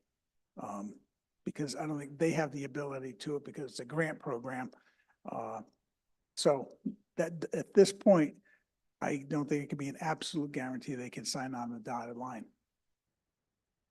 There's also, I just want to mention, there's also other consideration of, as we said, maybe an educational aspect, maybe CCAP, maybe a public library, hybrid, not sure.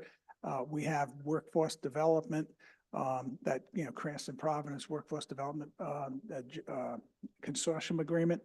And, that could be another possibility that we would, bring the people from that are Cranston folks promoting, job opportunities, moving them from the location out there as a satellite in Cranston. That would be another possibility. Education, I bet we can use some ingenuity if worse came to worse to get there, but I cannot absolutely guarantee anything. But I think there could be alternatives if we even, look deeper into this if need be. Thank you, Director. Council President. Thank you, Councilman Donegan. Similar to last month when we discussed this, I still have concerns relative to putting out a message as a member of council that we're committing to the idea of building a community center without more details at this time. And the reason for that is, well, one of the big reasons that is overriding on me is the fact that if we initiate this and we do not meet certain deadlines in time, construction-wise, this is just one example, then the federal government has the right to claw back that money from us, and we are left with that financial burden. So the fact that we're sitting here now, and I know that there were at least, I believe, at a minimum, 2 stages of the application process that were due. And whatever those details were submitted by the city, I don't know, we don't have them. That doesn't give me the confidence that I need to commit us to building a community center to the tune of $7.2 million and being assured that it is going to be done in a timely manner where we are not going to be left holding the bag for the expense of building it. The second piece is the operational expenses. I understand it would be uncertain, but there are projections that could be made. And if this is something that the administration wants us to seriously consider, I would have liked to have seen more details along those lines as well, because again, the clawback to us would be potentially in the tunes of millions of dollars. And the last thing I'll say is, for me, I rather err on the side of caution and be holding our money than risking that level of exposure financially to us in the future at this time.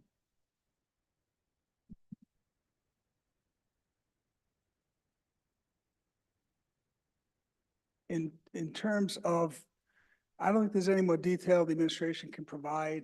It's about $10,000. The itemization is about $4,000 electricity, $4,000 gas, probably about $500 water, $1,500 for, again, probably for the first 5 years of a new building. Now, if the building gets older, certainly is going to be bigger repairs down the road, but for those 5 mandatory years. So that's where the 10,000 comes from. More than that, I don't know what else we can create. In terms of a commitment, there's no one will be able to provide a commitment at this time, other than if the city wants to fund it. That would be that. I think that's the only thing.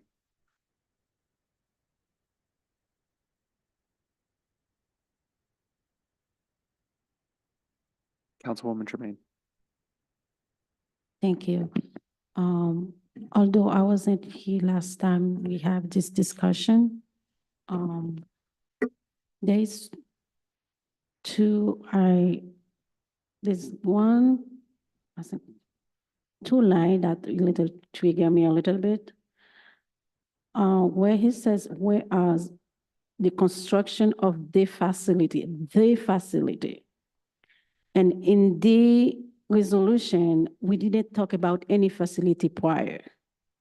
So for that line itself give me a little trouble when we say for the construction for the facility is 100% funded by this grant. So I have a little problem with that. I would like to explain a little bit on that, because it doesn't, like, there exists a need in Cranston for a community center that support, and then we end up, whereas the construction of the facility, so I think for me, it doesn't sit well. Also, why is it only the construction of the facility? There is no opening option, or whether buying, or I don't know. So is that really constrained through the grant? It has to be the construction of the facility, of a facility. So that's my first question. Second one is, this is really strong to say the city council is not the city itself, it's the city council will commit, right? The city council will commit to considering any request. This is strong. Any request.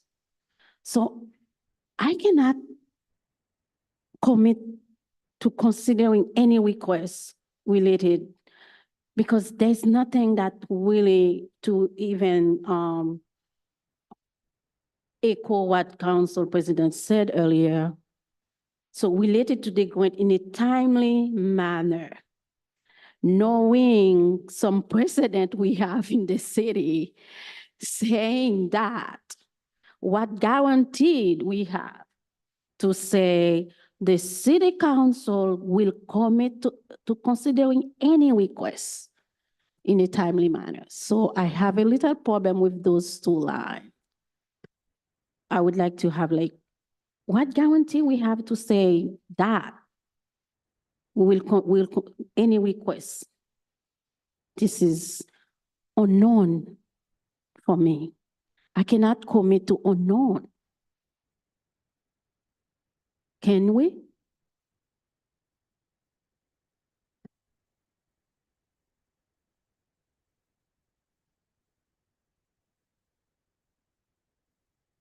Councilman Wall. I won't make it long, but, you know, as I look over this rather short resolution, and I appreciate, the director pointing out that, you know, the city has estimated, and correct me if I'm wrong, about $10,000 per year, which your description essentially amounted to maintaining the building after it's built. Mr. Moretti, is that correct? Let me say it again, because, all right. On the after we discussed the resolution, you said we can look forward to, or the city could commit to, or project approximately $10,000. For a square, approximately 6,000 square foot brand new facility built at the location that we've already discussed, near Duckworth Street, near Bain. During that first 5 years, and those costs would be essentially kind of maintaining the building, the heat, that type of stuff, the water. Basically, yeah, heat, light, power, water, utilities, and maybe a few dollars for, some supplies, light bulbs, what have you. And the resolution commits to building it, you know, with 100% of grant money, and that's certainly great stuff. But, you know, as both my colleagues have pointed out, and you were honest. I don't think I can give you any detail regarding running this community center, which is gonna, you know, as it says in the first whereas, supports health monitoring, education, that type of stuff, which that type of programming could cost a little bit of money. And that's the big question mark that, like my colleague said, does kind of ring me a little bit of apprehension. Maybe not a little bit, a lot of apprehension. So that's my big concern.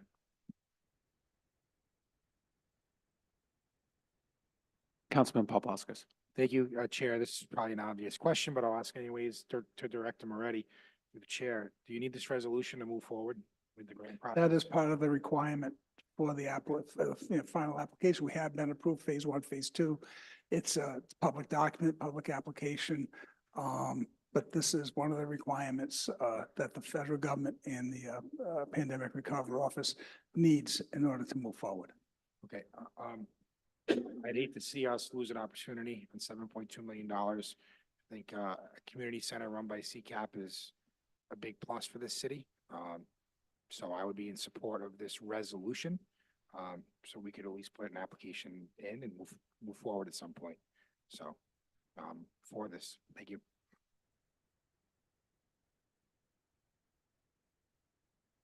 Councilman Ferry. Yeah, I truly value the fact that we have an opportunity to get a $7.2 million grant. And just because we have the opportunity to get a $7.2 million grant does not mean that we have to take a $7.2 million grant if we don't know how much it's going to cost us once the building is built. It's just a wide open price tag. And $10,000, it seems extremely low, first of all, to heat, electricity, supplies, janitorial, maintenance, correct, whatever, okay. So let's say it's even 20,000. But the bottom line is, without having a commitment to cover the expenses that it's going to cost to run the facility once it's built, I just don't see how we can sign on to something when we don't know what the cost is. And we can sit here and say, okay, Joanne McGonigal's gonna take care of it, but isn't she retiring? And, you know, what's the backup plan if CCAP should lose their funding next year? And they can't run it. Is the library gonna take care of it? Do we have another source to come in? I need to see something more concrete before I can put my name on this. I just need to see something. I need to see a plan, something on papers. This is the plan. This is the backup plan. This is what it's going to cost. This is how we're going to handle it. This is when it's going to be built. We need a timeline. It's just too wide open. And I never think we should go into something just because we can get grant money doesn't mean that we have to take it just because it's available, if it's going to cost us more money. I do believe we have trouble taking care of the buildings we have now. We have trouble taking care of the parks we have now. We have trouble taking care of the playgrounds that we have now. And we're going to take on another building that we can't take care of. We're not taking care of the buildings that we have now. So I just don't see going forward how we do this without a plan.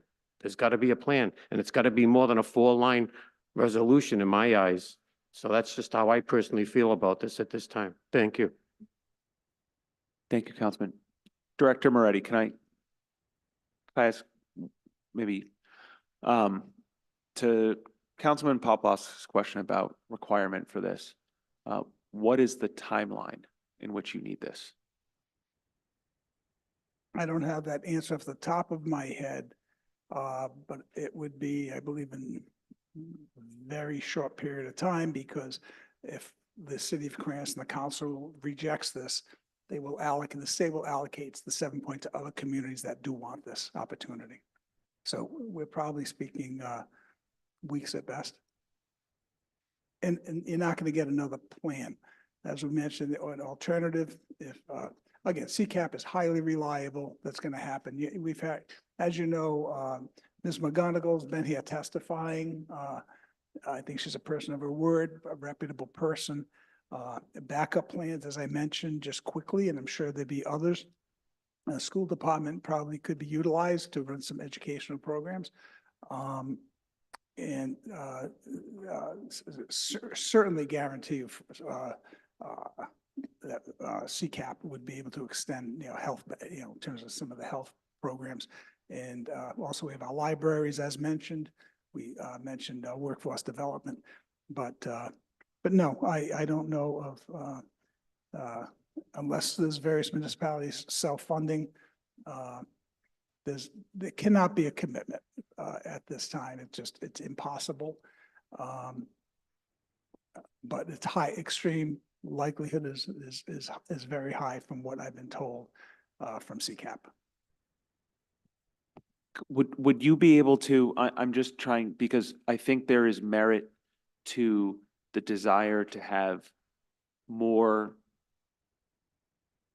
grounded numbers on that there's concern, the what if things don't go that way, even with the best of intentions. And I think that's what's giving some people pause for concern. And I think that is a legitimate reason. So I'm just wondering, is there an opportunity to put a ballpark number on, okay, this is what, CCAP's programmings would be this, the school department would be this, the libraries could be this, workforce development could be this. So we know, if things don't go to plan and the city hypothetically built this and then we get stuck having to foot the bill for all the programming, what that cost could potentially be. That way, at least we know and we're educated on, okay, best case scenario, it's $10,000 or $20,000 a year for maintenance. And worst case scenario, it's $10,000 and $20,000 a year for maintenance, plus X amount for programming.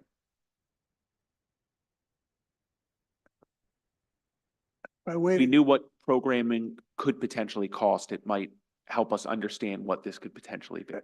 It will be a bit time consuming, I'm sure. And the libraries, they have to discuss with the Board of Trustees. They cannot commit. I spoke to Mr. Gosher about it. They cannot commit.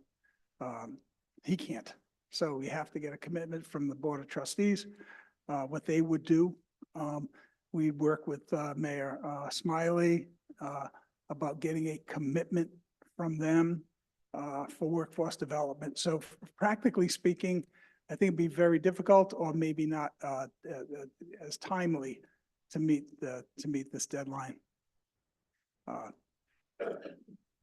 It would be back from scratch. I think we didn't hear any indication previously after Ms. McGonigal spoke. So it appeared to be that there was a strong consensus, but I can understand things can change.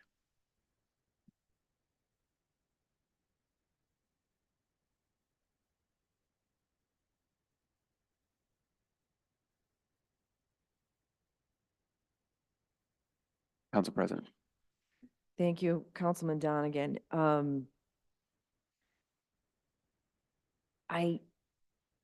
If I haven't conveyed this already, I think it's worth saying it now. This decision weighs heavily on me because I understand this is a good opportunity. However, being pushed with our backs against the wall, saying, well, there's a small window, again, not sure what that deadline exactly is. We want you as a city council to commit to this huge endeavor, which again, this is equivalent to someone saying, I'm going to give you a $20 million house that you can go live in this mansion. Okay. But if you can't afford that going forward, the smart person doesn't take it. Thank you, but no thank you. Okay. This is our money as taxpayers. This is the people's money that we're going to be playing around with. To come to us now and not even be able to say, okay, this is what we're considering. This is what we have submitted. These are the phases. This is how much it's going to cost us to, we expect to get the, engineering done. This is what we expect the deadline to be. This is the deadline that we're up against for construction, because let me make it clear, those deadlines exist. I do not have confidence that the administration that's coming here this evening asking us to do this, who doesn't have those details that are pertinent, that I feel it is irresponsible to just give this, yeah, I think this is something the city can do. Because if it's not executed correctly, and we do not control the department heads, we do not control the actual work that's being done, if it's not done properly, then the federal government's going to come knocking for the money back for the construction, never mind the operational costs going forward. That is what I cannot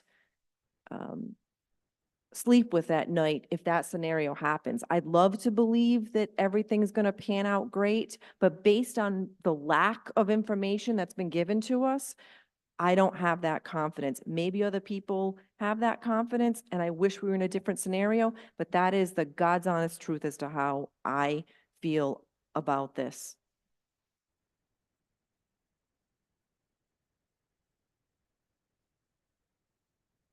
Director. In terms of timing, I hope you're all aware that this was discussed probably about 5 months ago. And it was discussed that CCAP would be the organization. So we were riding on that. I didn't hear an exception to that. Maybe some discussion, perhaps library, some discussion, perhaps workforce, but nothing has changed. So administration is not surprising anyone. So it's been consistent for months. Second of all, engineering costs will be covered in the $7.2 million. There won't be any more. So that all the project costs would be there. To say that your back's against the wall with short notice, I think it's just D-Day. It's just have to make a decision. This is not a surprise to anyone. Just want to make that clear. And it could have been killed a long time ago if you wanted to, but kill it now. That's your prerogative. I'm going to allow Council President because there was May- comments directed Yeah. and then Thank you, I appreciate it. And my comments are limited to what was just stated now. Let me be clear. The engineering costs are important, and I'll tell you why, everyone. Because it is a fact that if we do not, let's say we begin this endeavor, okay? And we expend the funds for the engineering costs, and then we do not meet the deadline to create this, we back out. We're on the hook for that money. We've got to pay it back, okay? So those costs matter. When we are being told today about this, and again, we do not have the concrete deadlines that actually exist, but yet we're supposed to remain confident that they're going to responsibly expend $7.2 million to build a building. is there anyone else who hasn't talked that would like to talk? Councilman Ferry.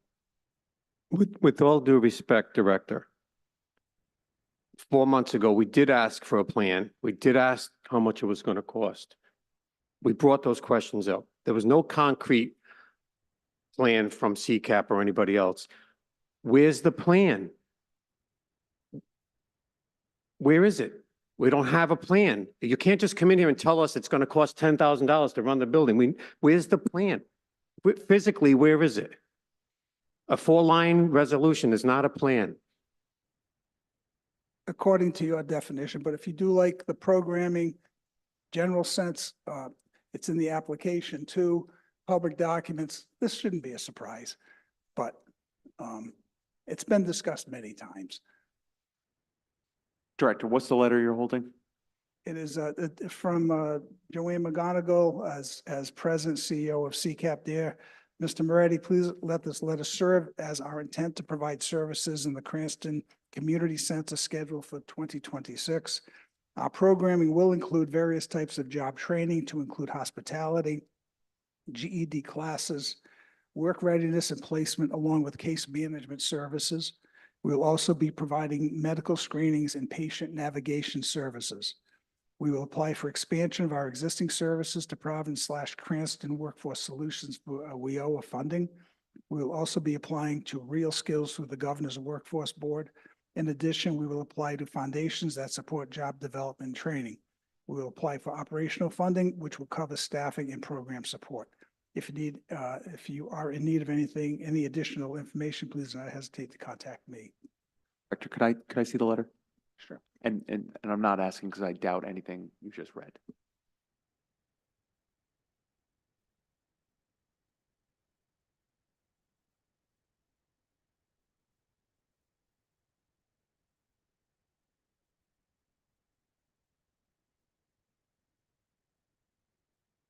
If anyone else would like to see the letter, I'd like to entertain a motion to accept that letter into the record. So moved. Second, What's the date on the letter? February 27, 2024.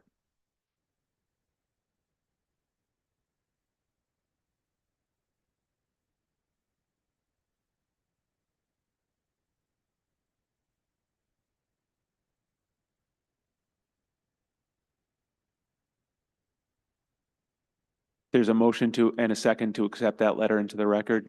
Is there any discussion? Seeing none, clerk, please take a roll. Councilman Donegan? Councilman Ferry? Yes. Councilwoman Jermaine? Yes. Councilman Campiano? Councilman Paplaskas? Yes. Councilman Wall? Yes. Council President Marino? yes.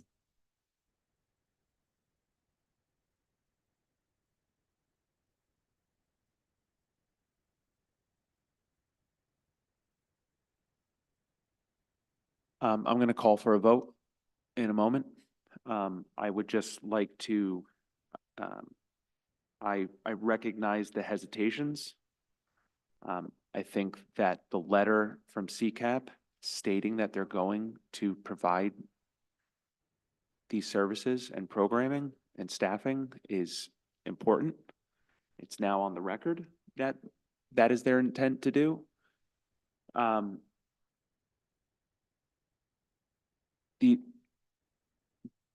mean, I didn't read it. I just kind of heard it. It'd be good to read it into the record right now. I mean, someone's seen it, we've said it, but just to read it clearly into the record, exactly what was said. Yeah, I mean, it says that that they've made promises, because at that point, I did hear Director Murray say it's impossible to get a commitment from CCAP earlier on tonight's discussion. Which one is it?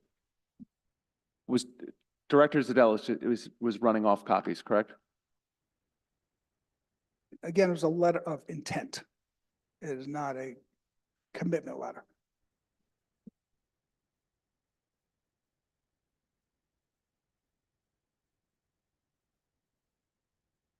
Uh, Councilwoman, and then Okay, so for the record, I would like to make clear that although I really love to have this community center in the community, we want it so much. But the way this resolution is presented, I am not confident to put my name under this one because for too much unknown. So the language says any request, and I know already based on experience, I cannot really trust with it to do that. So for that reasons, I will not be in support of this resolution. we're going to take a 5-minute recess for everyone to read the letter.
everyone has had an opportunity to look at the letter?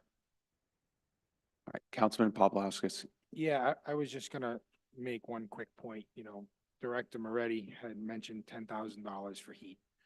Even if that's $20,000, it's a rounding error at a $300 million budget.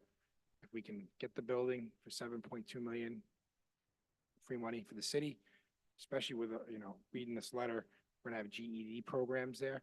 If the economy takes a downturn, and people are gonna need training to go back in the workforce, we're gonna wish we had that building. So I'll just leave my last comment at that. Thank you.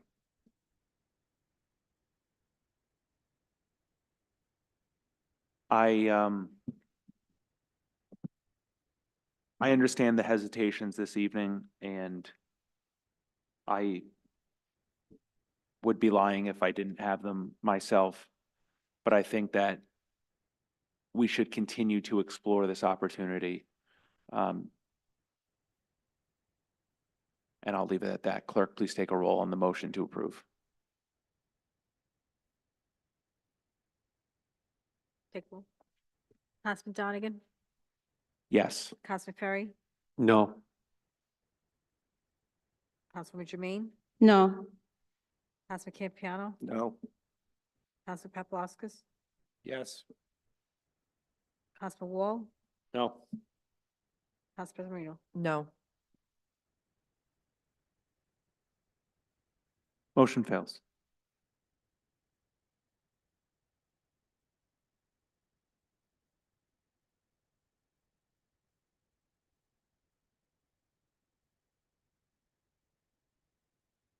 Okay, we are now moving on to new business. Before doing that, is there any public comment on any other docketed items? Seeing no one in person, Tom, anyone online? There's no public comment. At this time, public comment is closed. We have already entertained and passed the resolution in support of fully funding state aid to libraries. At this time, we'll entertain a motion on motor vehicle tax abatements. Motion to approve? Second. All in favor, say aye. Hi. Tangible tax abatements. Motion to approve? Second. All in favor, say aye. Hi. Tax interest waiver approvals. Motion to approve? Second. All in favor, say aye. Hi. Tax interest waiver denials. Motion to approve? Second. The clerk, there's no link on the docket to that. Could we entertain a motion to continue then? For the denials? Yeah. There were none. There were none. Nothing to approve? All right. I withdraw my motion. Under communication, for myself, we have status of audit. The audit has been received. That should be in everyone's inbox. I believe that when Markham comes to give their full presentation, we will have physical copies of that. And the date for them to make the presentation at the full city council is to be decided. The budget hearing schedule. I would like for us to firm up on the discussion of Saturday meeting, no Saturday meeting. I was someone who, as Councilman Paplaskas reminded me in my first term, I was critical of the then finance chair Favicchio, Councilman Favicchio, for scheduling a meeting. And I think I said to him, my memory recalls, at that time afterwards, this worked out pretty well. And I think that we should, I think that it would be wise to do it again this year, and we can knock off quite a few of the smaller departments in one go. So I'm just kind of looking for consensus on Saturday meeting. Are we okay to move ahead from the body? What was the date on that? Do you have a specific Saturday date, or are you just gonna pick a Saturday? Or you don't wanna lock it in now? Saturday, April 6th.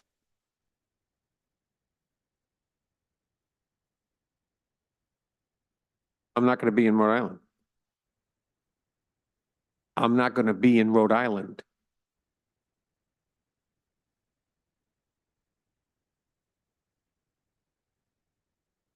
I'm free. And I love to come to City Hall on a Saturday, so I will be here.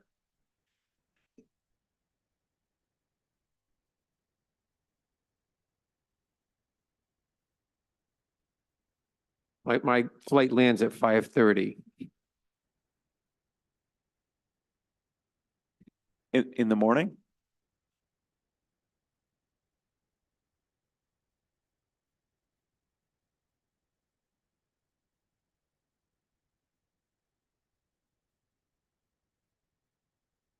Nine AM?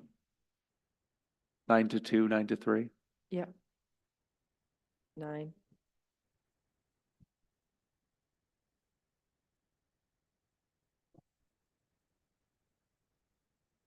Councilman Donegan?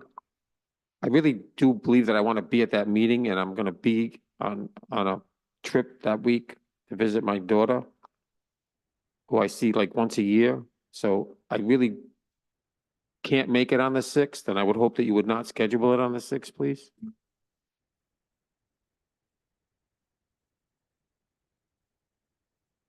Now that I know that everyone is amenable to a Saturday meeting, I will try and get the Saturday date confirmed by the end of this week.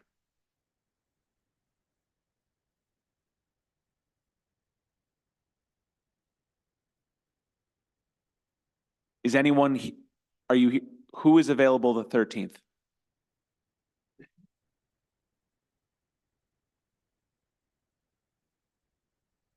I'm available both. Okay, all right, I will, we'll figure, I'll be in touch with the clerk about scheduling, going forward. The idea is we would have that Saturday meeting. We would then have a night for the school department, a night for the fire and the police, safety services, fire alarms, all those departments. Obviously, a night for amendments, a night for adoption, and any other, and a night to entertain vetoes. Council President. Thank you, Councilman Donegan. On the issue of status of the audit, in terms of the presentation, I'm thinking of having it potentially on March 14th, since we already have meetings, and calling a full council meeting for the presentation after the committee meetings that evening. I'll have to reach out to Markham to see if that date works. So if it doesn't, then it will have to be another evening. I assume Director Zadelis, if it ends up being March 14th that night, that would be fine. Yep. Council President, whenever you schedule the Gotcha. meeting, I will be there. Thank you. Okay, all right, thanks. Seeing no other business on the docket, entertain a motion to adjourn. Motion to adjourn. Second. In favor, say aye. Aye. Aye.